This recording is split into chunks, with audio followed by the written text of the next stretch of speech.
Mga babaguhin sa sistema ng MWO or ng Migrant Workers Office or ng dating Polo Dubai matapos ang sorpresang pagbisita ni Senator Raffy Tulfo na tinalakay nila sa Senado kasama ang DFA, DMW at ang OWA nung umuwi siya or bumalik sa Pilipinas. At tama, marami din dapat talagang baguhin sa sistema di lamang sa Polo Dubai kundi sa lahat ng polo sa iba't ibang bansa na may mga OFW. Tulad na lang sa pag-celebrate nila o pag-observe nila sa mga holidays ng host country at sa Pilipinas kaya nadodoble ang mga holiday nila. At ang half-day schedule during Friday.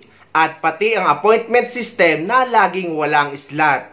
At ang pagdadagdag ng mga empleyado o ng mga staff para mapabilis ang proseso. Our embassies in different countries. Pag merong holiday tayo rito, in-observe ng migrant workers offices natin sa abroad. I don't see any problem with that. Game na game ako dyan.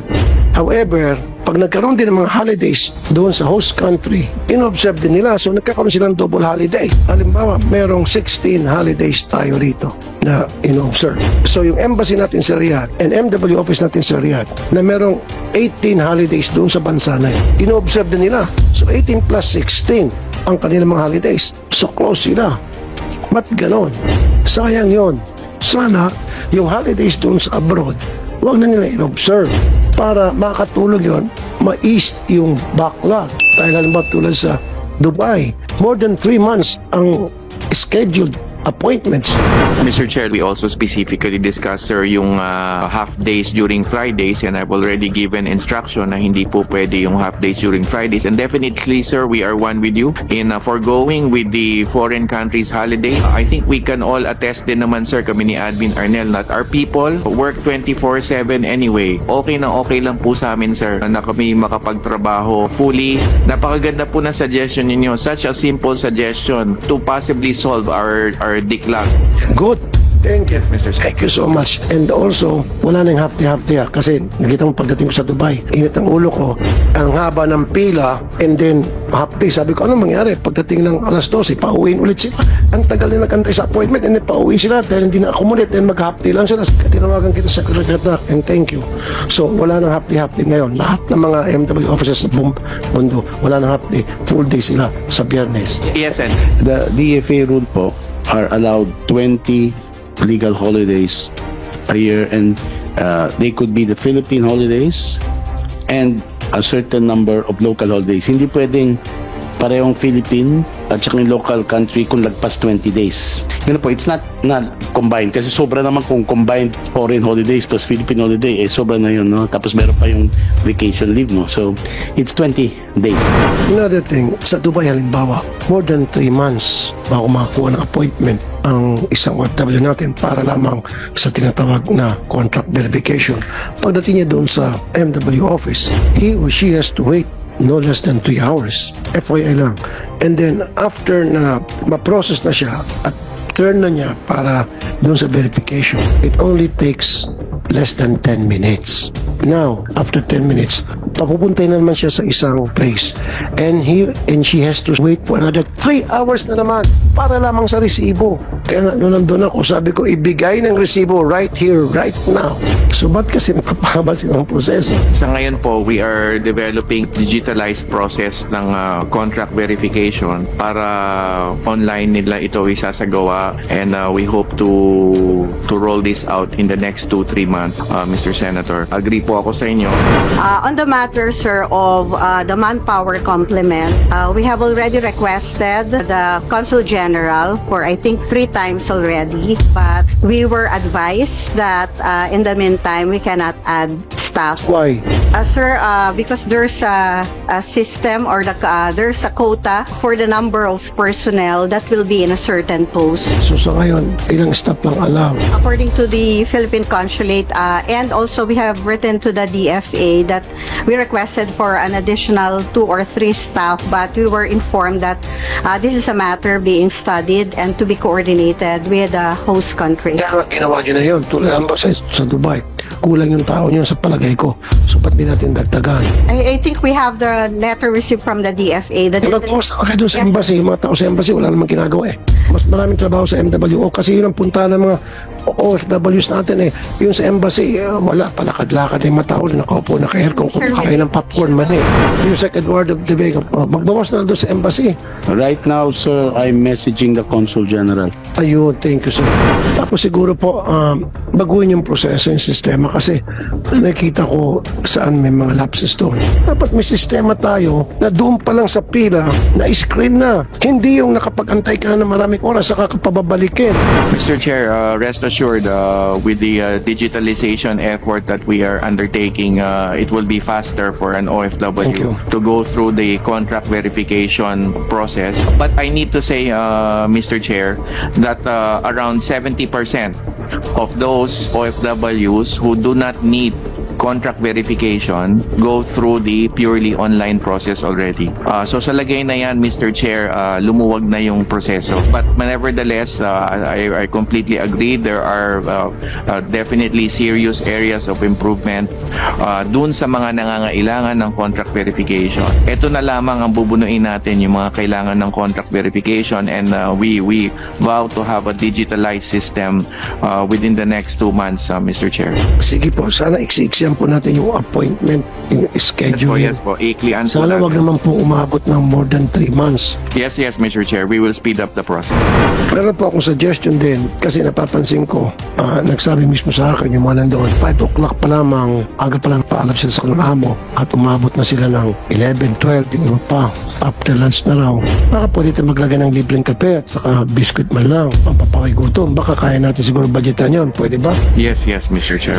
Ako sa action center ko, kaya ko embahada pa kaya, may budget, yun, pasal kong pera, kaya, merienda, okay, thank you. May kulang pa sa mga reklamo ng mga OFW na dapat at mahalaga talagang naipaabot sana kay Senator Raffy Tulfo. Yung minimum salary requirement sana na 1,500 dirham na sobrang napakatagal na, lalo sa mga household workers. Napapanahon ng baguhin ito na gawin ng 2,000 dirham dahil napakamahal na ng mga bilihin sa Pilipinas. Dahil ang mga employer hindi nagtataas ng sweldo kahit 10 taon na sila nagtatrabaho sa parehong employer. Dahil ang rason ng karamihan sa mga employer ay hindi naman daw ito nakalagay sa kontrata, at kung ano lang yung sweldo na nakalagay ay yun lang yung susundin nila. Sa mga nagmumura naman sa akin sa comment dahil bakit ko daw pinagtatanggol ang mga taga-polo, may kakilala daw siguro ako sa polo or taga-polo ako. What? Ang sagot dyan guys ay hindi ko nga sila kakilala. Sa ilang taon ko na din kasi dito sa Dubai ay nasubaybayan ko ang pagbabago sa Polo Dubai at ang improvement nila, lalo na sa bilis ng proseso, sa pagbabawas ng mga requirements at marami pang iba. Pero guys, hindi naman lahat ng sinabi ko ay pabor sa Polo, dahil sinabi ko nga na may dapat talagang baguhin sa sistema sa Polo Dubai, lalo na ang mga masusungit na empleyado at sa appointment system. Ito yung video na tinutukoy ko na may nagmura sa akin sa comment section. Pero guys, tinatanggap ko kahit ano man ang komento nyo dahil karapatan nyo yan. Migrant Workers Office Dubai or dating Polo, sinurpresa ni Senator Raffy Tulfo at sinabu na din dahil sa mga reklamo ng mga OFW na masusungit daw ang mga empleyado, mabagal ang proseso at hirap makakuha ng appointment. Mamaya guys, magbibigay tayo ng komento sa dulo ng video na ito. A few days ago, binisita natin yung Philippine Embassy sa Riyadh, na kung saan nandoon yung MWO, Migrant Workers Office, at saka yung shelter para sa mga OFWs natin na nagkakaroon ng problema. Nakita natin na maayos naman ang pamamalakad nila. Of course, malinis and all, except that walang tao. Kasi kung pumunta kami, holiday, plus prepared sila. Nakalagay pa nga, welcome Senator Raffy Tulfo. This time, bubulagayin natin itong mga taga-Dubai na MWO naman. Mas maganda yung hindi nila alam. Kasi yun ang request ng marami sa inyo, dapat daw surprise visit. At ito nga po ang gagawin ko. Marami kung natatanggap na reklamo na mabagal daw ang proseso. Inabot ng 3 months para makakuha ng appointment upang magsagawa ng contract verification. And then, isa pa, ang balita ko, 4.5 days lang sila nagtatrabaho rito. Napakasarap ng buhay nila. Sige, mamaya, nakikita nyo.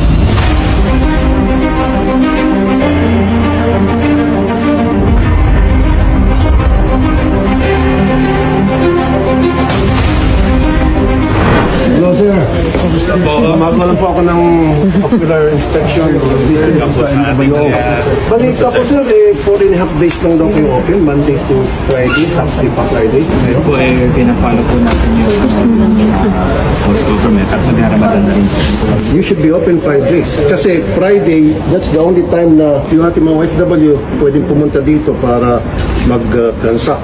Kung anong business meron sila, and then hina-half day nyo. Wag po.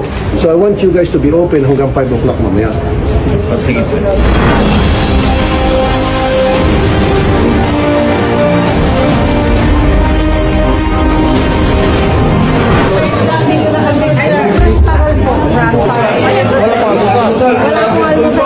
Bakit 6 o'clock pa sila? Ano nangyari? By number 2, sir. Tawagin mo yung boss mo. Boss, masungit at mabagal daw kayo. Sir Rafi, totoo po yun. Minsan masungit po yung mga ano nila. Secretary, andito po ako ngayon sa Dubai Consulate, sa MWO. Ang reklamo, napakabagal daw, mga matataray, suplada. At saka, half day lang sila. Di ba, bawal yun, Sek?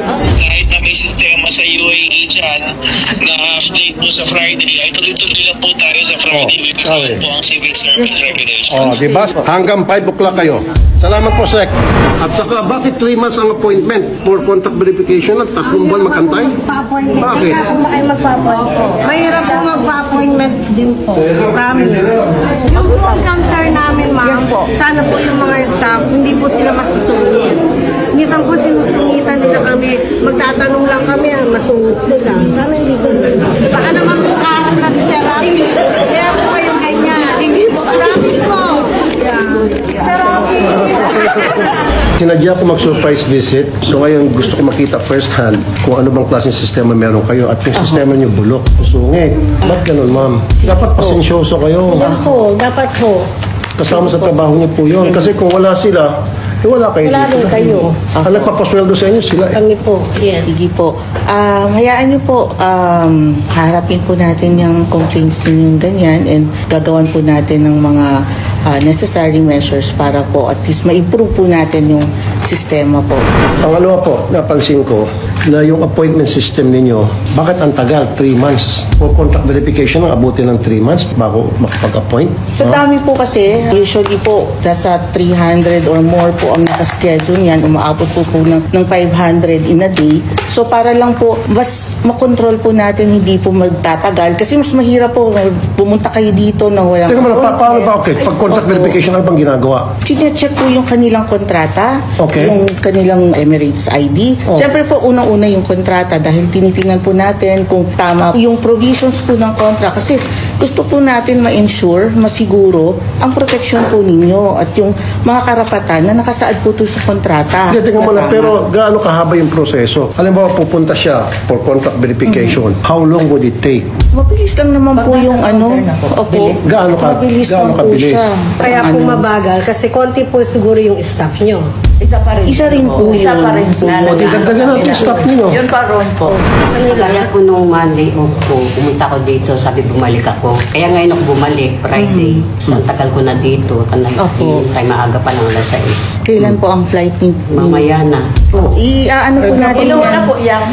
Ano po yan, gagawin po yan ngayon. Dapat mag-alat kayo ng araw na day off ng mga OFWs. Sige po. Baguhin niyo po yung nakalagay dyan sa website kasi nung tingnan namin yung website ninyo, nakalagay Monday to Friday, pagdating ng Friday, half day. Baguhin niyo Sige po po. yun. Malilito yung mga I-discuss. OFWs natin. Opo. Pero sana po, ma'am, maging mabilis.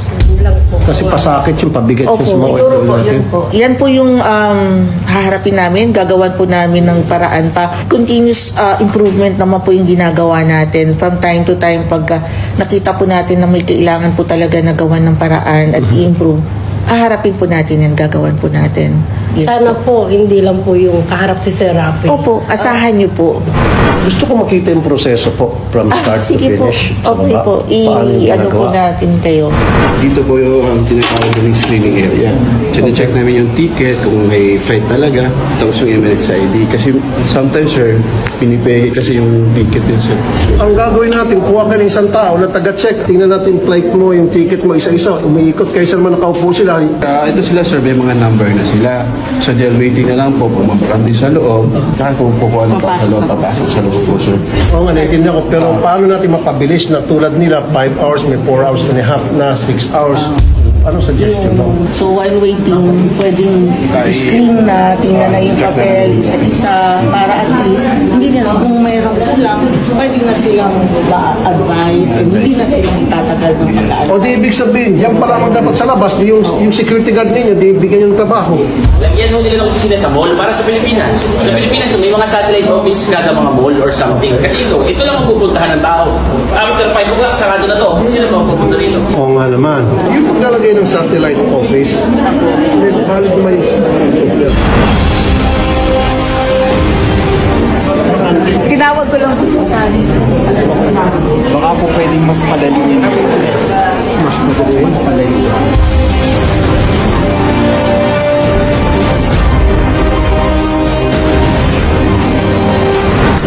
Yun sir, after waiting for so long, pila pa ulit sa labas, mag-aantay pa kami ng resibo. Ano na, releasing na po kasi yun. Releasing na po, para hindi na po sila babalik. Release na bakit lang. hindi na lang bibigay yung resibo right there and then? Kasama na po sa contract to verify Hindi po. pwede. Di ba, galing na sila doon, they waited for so many hours, and then pagdating nila doon na it only took less than 10 minutes, and then pipila naman ulit dito para kumuha ng resibo. Ba't di na lang doon ang resibo ibigay? After verification po yun, kasama na po yung receipt. I-release na lang po sa kanila. Wala pa. O, sige, complain mo na. Hindi. Dapat ko mali. Complain mo. Mali.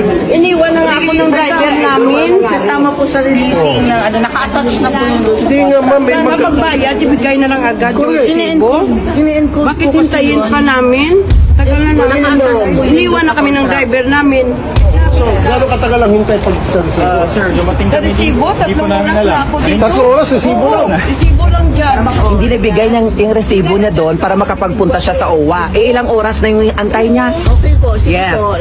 Yung resibo, hinihingi po sa kabila, sa OWA. Yeah, and sabi doon sa loob. Oo, hindi pa nabigay sa loob yung resibo. Paano siya Ito makapunta naman, sa OWA sabihan doon? natin, ibigay resibo. Tara.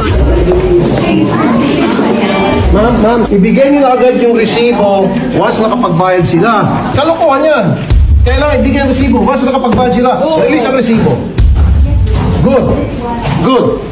Para hindi sila maghintay doon sa labas. Ganun eh, pinapahaba niyo yung sistema. Release ha. Guys, thank you. Idol. Kasi tulad nun, kanina, 6 o'clock, wala pa siya pumusal. Baka pwedeng free coffee at chocolate, and then yung water. And then siguro yung pang biscuit.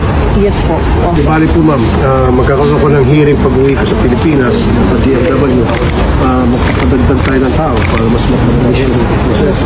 Una, tungkol sa mabagal na proseso at pagpapahintay sa labas ng resibo, ay naiintindihan ko dito ang taga-polo. Kasi nga guys, hindi agad sa inyo mabibigay ang resibo dahil nga bine-verify pa nila ang kontrata nyo. Kung okay ba ang lahat at lehitimo ang dokumento. Dahil dito sa Dubai, may mga Pilipino na pinipeke ang mga dokumento tulad na lang ng kontrata at pati nga ang plane ticket ay pinipeke din ng ibang mga Pilipino dito sa Dubai. At may mga kontrata at visa din na hindi pwedeng i-verify sa polo tulad na lang ang mga binili ang posisyon at ang visa. Yan ang dahilan kung bakit medyo matagal ang pagbigay ng resibo kaya pinapahintay tayo sa labas na hindi naman nga katagalan. At pagbigay sa atin ng polo verified contract natin ay nandoon ang resibo at saka tayo pupunta sa tanggapan ng OWA or sa kwarto kung saan tayo magpapamember or magre-renew ng ating OWA membership. Pangalawa, umaabot daw ng 3 buwan bago makakuha ng appointment. May anunsyo naman dito guys ang Polo Dubai or ang MW Dubai na kapag wala nakuha ang appointment slot online, ay allowed naman mag-walk-in 1 day bago ang flight nyo. Dalhin nyo lang ang inyong confirmed ticket at ang kumpletong requirements. Ilalagay ko sa description ng video na ito ang kumpletong requirements kapag magpapa-verify ng kontrata sa Polo Dubai. Pero tama din at pabor din ako na gawin ng whole day ang Friday office hours ng Polo Dubai or ng MWO dahil ang Friday ay working days naman. Pangatlo, tungkol daw sa masusungit na mga empleyado sa Polo Dubai. Oo nga't minsan ay may masusungit sa kanila, pero guys, wag naman natin lahatin. Dahil hindi naman lahat ay ginagawa yan.